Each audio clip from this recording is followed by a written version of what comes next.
25শে বৈশাখ রবীন্দ্রনাথ ঠাকুরকে প্রণাম জানাই। দামোদর শেঠ। অল্পেতে খুশি হবে দামোদর শেঠ কি?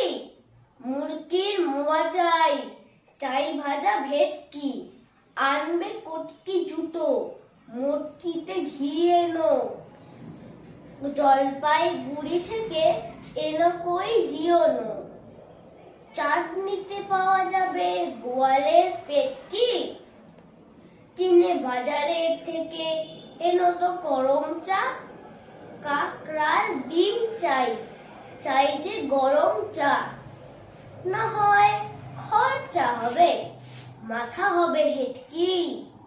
মনে রেখো বড় মাপে করা চাই আয়োজন, কলেবর খাটো নয় 3 মণ প্রয়োজন। খোঁজ নিও ঝরিয়াতে জিলিপির রেট কি?